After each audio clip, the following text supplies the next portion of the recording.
Salut les petits gloutons et bienvenue dans la Zell Kitchen pour ce nouveau numéro de Popcorn. Alors aujourd'hui c'est du caviar les gars. Voici le nouveau Tarantino.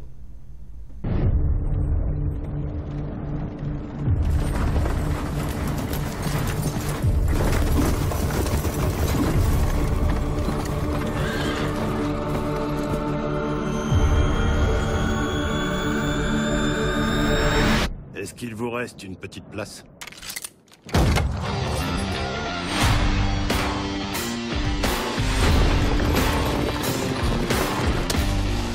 On appelle ce type le bourreau. Quand il y a mort ou vif écrit sur la fiche, nous autres on te tire dans le dos du haut de notre perchoir et on rapporte ton cadavre couché sur la selle. Mais si t'es arrêté par John Roos, le bourreau, tu te balances au bout d'une corde. Attrapez-le les gars!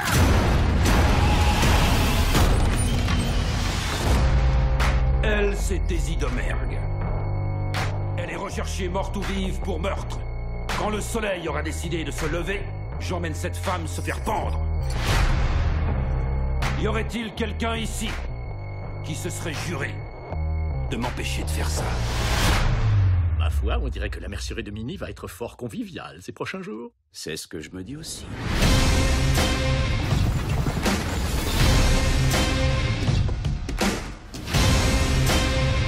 Il y a un de ces bonhommes qui est pas celui qui prétend être. Au moindre geste un peu louche, vous prenez une balle. Sans préavis, ni question. Une balle.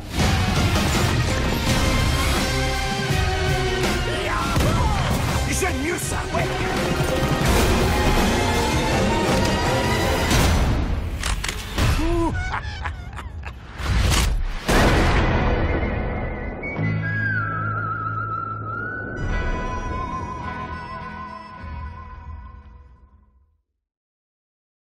La sortie d'un nouveau Tarantino au cinéma, c'est un grand moment. Moi perso, je me délecte.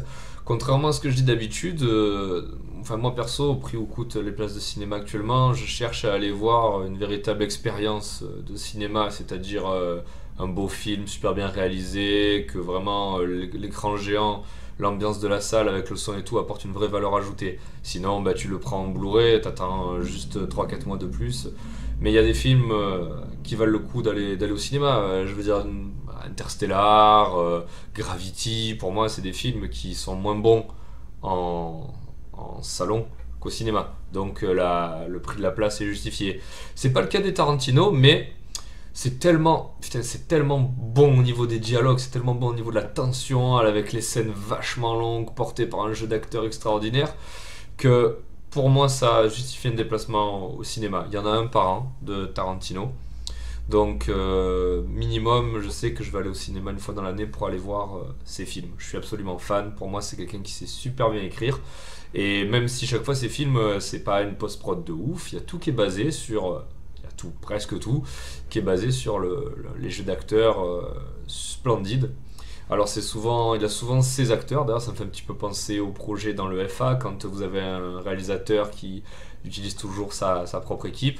Là c'est pareil, vous allez revoir souvent les mêmes têtes, donc un des plus récurrents dernièrement c'est Samuel Jackson.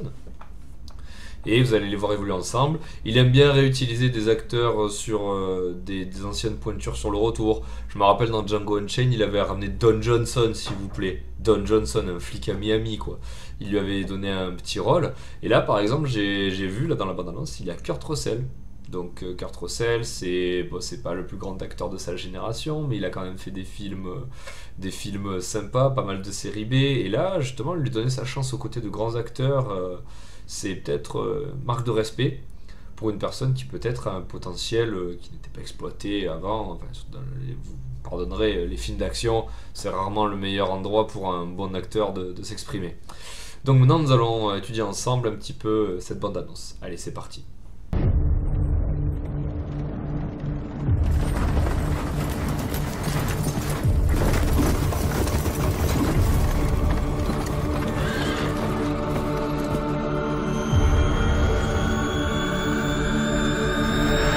Est-ce qu'il vous reste une petite place?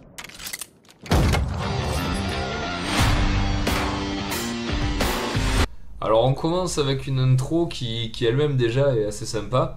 On y voit donc un carrosse qui récupère un gars. Mais alors le gars, attention, il est assis sur une pile de cadavres. Il est interprété par Samuel Jackson, donc il nous fait un petit plan badass quand il arrive. Et il est récupéré par une deuxième personne qui est armée jusqu'aux dents, hein, puisque pour le réceptionner, voilà, il sort la carabine, le flingue et tout. Et il véhicule une dame qui est complètement esquintée. Donc déjà, la situation elle-même, dès les premières secondes, elle est assez insolite. Mettez-vous à votre place, il y a un stop, il y a un mec qui vous faisait du stop et attaché à lui derrière, il y avait 4 ou 5 cadavres. Est-ce que vous le prendriez, même si vous étiez armé et sûr de votre force? Donc le postulat de base est d'emblée assez sympa. Voyons un petit peu comment ça évolue. On appelle ce type le bourreau. Quand il y a mort ou vif écrit sur la fiche, nous autres on te tire dans le dos du haut de notre perchoir et on rapporte ton cadavre couché sur la selle. Mais si t'es arrêté par John Roos, le bourreau, tu te balances au bout d'une corde. Attrapez-le, les gars!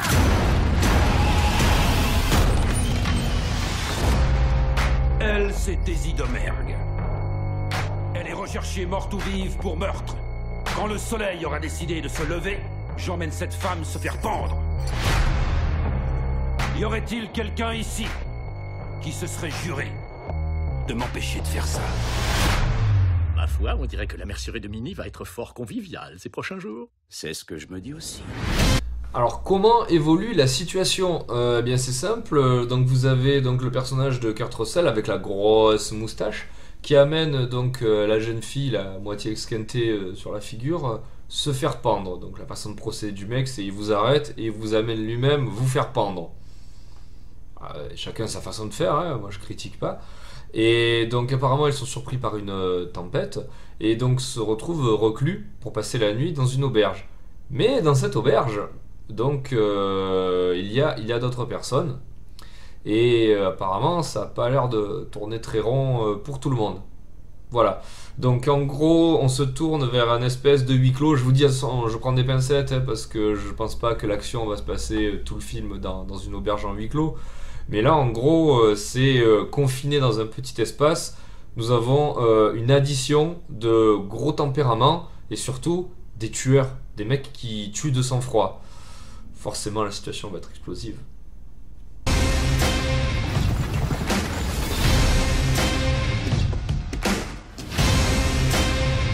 Il y a un de ces bonhommes qui est pas celui qui prétend être. Comment ça évolue? Alors déjà vous voyez un petit peu les acteurs qui se dévoilent. Donc vous avez Tim Roth, voilà, qui est un super acteur également. Vous avez Michael Madsen qui pareil, qui jouait Bud dans Kill Bill, qui est un Reservoir Dog aussi, c'est un acteur récurrent de Tarantino. Et en gros il y a une espèce d'esbrouf, puisque sur les 8 personnes, donc les 8 salopards, il y en a un qui ment. Mais qui ment? Qui cela va-t-il être? Donc alors là franchement pour le coup le génie de Tarantino pour moi va pouvoir s'exprimer à merveille, puisque vous avez donc cloisonné dans un petit espace 8 gros tempéraments, donc ça permet des échanges avec une tension incroyable, et d'autant plus que un ment est en train d'esbrouffer tous les autres. Donc franchement pour ce genre de caractère on sait que ça peut pas bien se finir.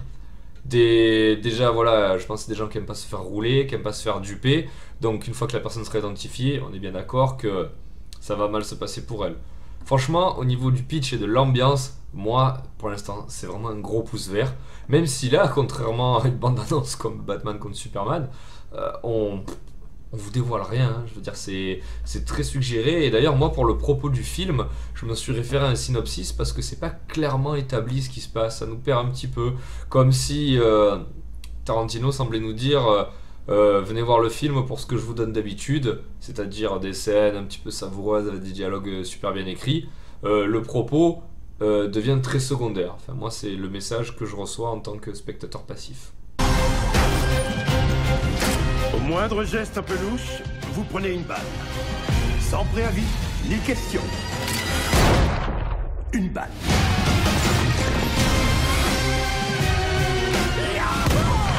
J'aime mieux ça, ouais.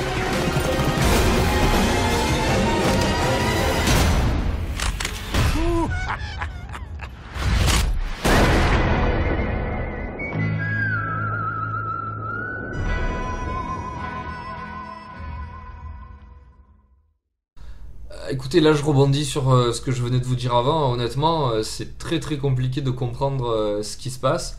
On nous montre beaucoup de scènes en extérieur avec la diligence qui avance et tout, des gens qui sautent pour dire qu'il y a un petit peu d'action, pour vraiment nous faire comprendre que c'est pas un huis clos.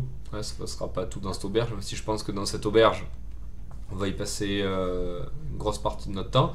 Mais là, honnêtement, c'est vraiment bizarre parce que d'expliquer de quoi ce qu'il en est juste avec la bande-annonce, c'est très compliqué.